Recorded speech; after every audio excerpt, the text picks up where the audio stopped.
Hello and welcome back to Snap Clap and Learn. Don't forget to like, share and subscribe our channel. Here is another video of accounting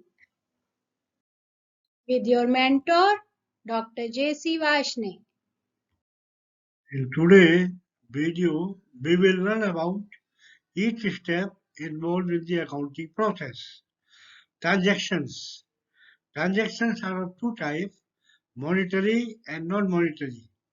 Monetary transactions are those transactions which are related with the money. And under monetary transactions, they are recorded in journal. Journal is the basic book of entry, and after this, transactions are posted to individual accounts which are open in ledger.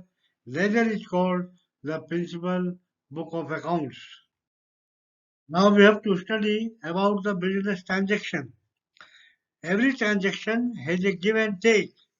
For example, if you go to purchase a pencil, you give money to shopkeeper and take the pencil. Here cash is given, that is known as payment of cash is done and pencil is taken. Generally, business transactions are accompanied by documents like cash memo, sale bill, salary slip, etc.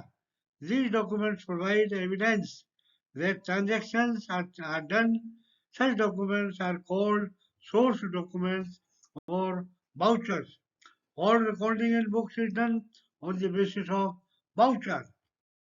Now we have to study about the vouchers.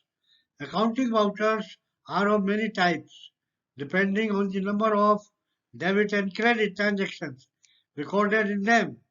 First type is the transaction voucher, which involve simple transaction of one debit and one credit only. For example, if you purchase the pencil from the shopkeeper, it is the example of the simple voucher.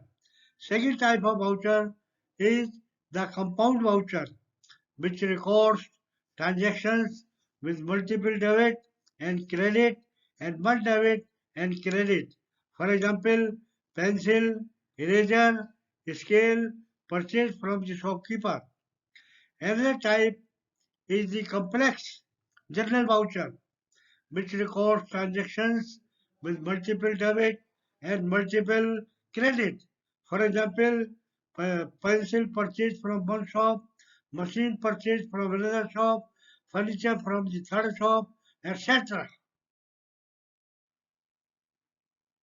Now we have to learn about the transaction voucher.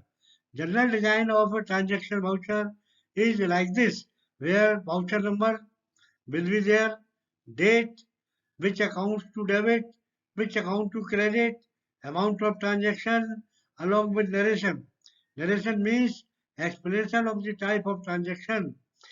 At the end, it is signed by the people who is authorized and who has prepared this voucher. He also signed this voucher. Now there is a compound voucher. Compound voucher is of two types: debit voucher and credit voucher, where debit and credit transactions are recorded separately. Now we have to study about the general voucher. General voucher is the design of a complex voucher where debit and credit entries are done in one single voucher. These are just a general design of different types of vouchers. Actually, design of voucher depends on the nature, requirement, and convenience of the business. There is no set format for an accounting voucher. Even different colors, different papers can be used for different vouchers. Now we have to learn about the essential vouchers, essential elements in vouchers. There are some essential elements which should be present in a voucher, and they are like this. Number one, it is written on a good quality paper. The paper should be of a good quality so that it may be seen better by the customer and by the person who is required to see it. Second one, is the name of the firm must be printed on the top of this paper. What is the name of your firm?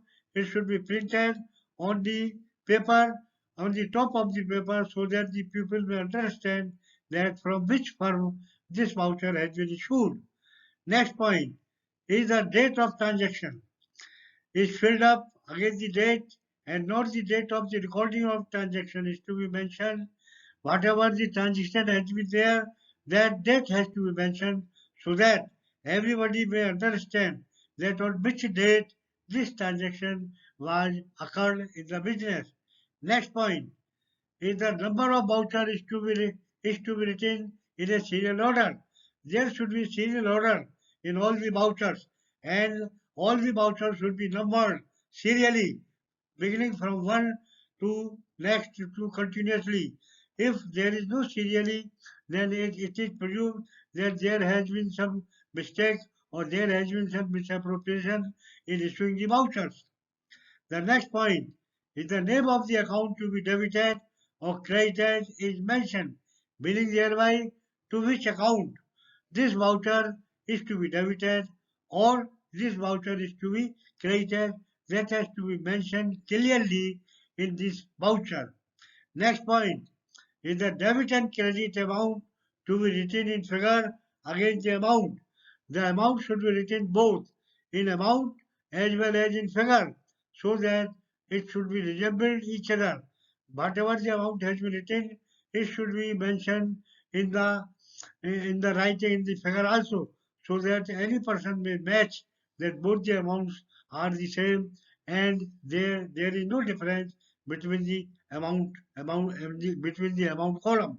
Next item is the description of the transaction is to be given account wise, meaning thereby that you have to mention that what type of transaction it is, whether it is a purchase transaction or it is a sale transaction, and the full description is to be given with the along with the account so that any person may understand that what transaction is there or to which this transaction is related.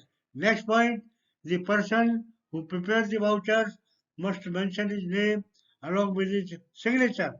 There is a person who is authorized to prepare this voucher, and whoever is preparing the voucher, his name should be there, and apart from his name, he should put his signature on that voucher so that it will become authenticated. Next item is the same name and signature of the authorized person are mentioned on the voucher. A person who is authorized by the firm or by the organization, his name should be there on the voucher and he should also sign on the voucher so that it will become an authentic document. Let us now see a term called accounting equation. Accounting equation is also called balance sheet equation because all its elements are the part of the balance sheet of the entity.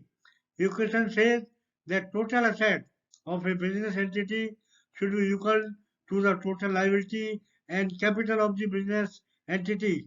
Assets are the various things that the entity owns like cash, inventory, building, land, equipment, account receivable, marketing securities, etc. Similarly, liabilities are many types. For example, accounts payable, wages payable, taxes payable, notes payable, bonds payable, intermediate term debits. Next point is the capital. Capital means the preference stock, the common stock, the capital surplus, the retained earning. The even other form of equation are A minus L बराबर C or you can say A minus C बराबर L. Here A minus asset, A means asset, L means liability, C means capital. So similarly, if from the asset you deduct the liability, you will get the capital. Similarly, if out of the asset, if you deduct the capital, you will get the liability. We have to study certain rules of the debit and credit. There are some rules to be followed regarding debit and credit transaction in accounting. All accounts are divided into five categories for recording these transactions, Number one is the liability, second is the capital, third is the revenue and gain, chauथा is the asset, and the fifth is the expenses and losses. The changes in these accounts are recorded like this. If there is any increase in liability, it is credited, and if there is any decrease, it is debited. Similarly, if there is any increase in capital, it is credited and decrease is debited. Likewise, if there is any increase in revenue and gain, it is credited and decrease is debited. If there is any increase in asset, it is debited and decrease is credited. And lastly, if there is any increase in expenses and losses, it is debited and decrease is credited. Liabilities, capital, and assets are called permanent accounts. These are balanced and carried forward for the next accounting period, whereas revenue and expenses accounts are closed at the end of the accounting period by transferring them to trading account and professional account so that they are called as temporary accounts. Now we have to study about the books of the original entry. As we have seen before, the primary recording of transaction starts with journal and every transaction is supported by a voucher. So journal is called the books of original entry and ledger is called the principal book of entry. The recording transaction in journal is the process called journalizing. The process of transferring journal entry to individual accounts is called posting.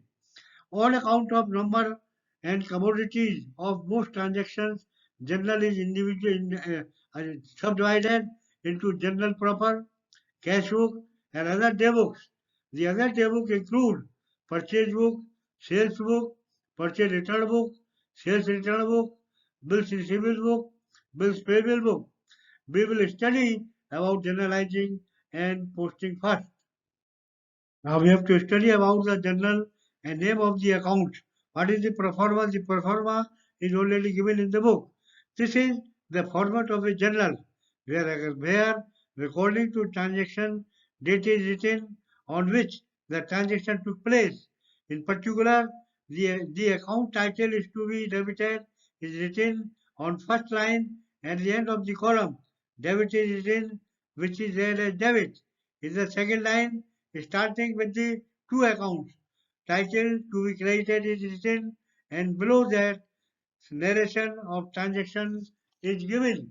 LF. LF means ledger folio. In this column, page number of the ledger book is recorded. This page number is written at the time of posting.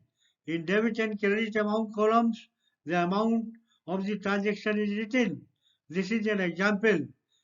If suppose if a single journal entry where goods are purchased on credit for rupees 30,000 from Messrs. Govind traders on December 24. This is the format of the ledger account. If we want to post the above simple journal entry in ledger, we will have two separate accounts, purchase account number 1 and Messrs. Govind trader account number 2. Date will be 24th December. In particular, if purchases account is debited in general in ledger, on the debit side, we will write to Messrs. Govind trader. JF is the general folio, that is page number on which this entry is recorded in general account. Amount will be 30,000 on debit side amount column. It is reversed in case of the credit side. Now we have to study the rules of making journal entry. They are very important before passing the journal entry. For making journal entries, some rules are to be kept into your mind. These rules depend upon the type of accounts.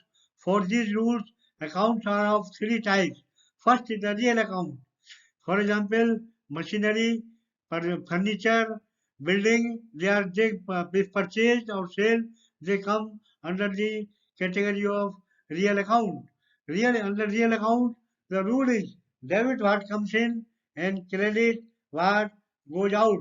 For example, if you purchase the furniture is to be debited, and if you sell out the building account is to be credited. Second is the nominal account. Nominal account means payment of any expenditure, for example, the payment of salary, rent payment, and other types of expenditure which are related with the business. The rule is debit the expenses and losses and credit the income and gain. Suppose you pay salary to your staff, then salary is to be debited. And suppose if you are getting salary from any organization, then salary is to be credited. Third account is the personal account. Personal account means it is denoted by the name. For example, if you pay anything to Ram or received anything from Sham, so this personal account comes into this picture. And the rule of the personal account is like this: that debit the receiver and credit the giver. If Ram is giving anything to you, then you have to see whether he is giving or he is receiving. If he is receiving anything, then he should be debited, and if he is paying anything, then his name should be credited. Now let us see the difference between the point of difference between the journal and the ledger. Journal is the most legal evidence in an entity, and there are some difference between the journal and ledger. Journal is the source of legal evidence. The first difference is that in general it is known as the books of the first entry. Whatever the transactions are recorded, they have to be put first of all in the journal. This is why it is known as books of first entry. Ledger is the books of the second entry. Why? Because with the help of journal we make entries in the ledger and in various accounts which are opened in the ledger. This is why under ledger it is known as the books of the second entry. Second line of difference is chronological order. Chronological record means in general we have to write every transaction in an order known as chronological order. We cannot record the transaction up and down. We cannot record the transaction at our own will. But we have to record all the transactions in an order that is known as chronological order. Under ledger, with the help of these transactions, we have to record them in an analytical record. Analytical record means we have to analyze the transaction and then we have to record them in various accounts in the ledger. Next difference, transaction is the basis of classification of data. Whatever the transaction is recorded in general, it is supposed or it is the basis of the classification of data. Under ledger, amount is the basis of classification. Account is the basis of classification of data. This is the basic difference between the journal and the ledger. Next point is the process of recording in the journal is called journalizing. Whatever entries we are record or we are recording in journal, in technical term, it is known as journalizing. Similarly, under ledger, the process of recording in the ledger is known as posting because under ledger we have to open various types of account and every transaction or every journal entry has to be posted or recorded in the ledger and it is known as posting. Today, what we have learned? We have learned number one, recording of various business transactions. Secondly, we have learned the voucher, the journal, and the ledger. And thirdly, we have learned the rules of the recording of the transaction, which are very important from the accounting point of view. Don't forget to hit the bell icon and subscribe us. Also share it with your friends. Now our next topic will be posting transactions in the various books of entry. Bye.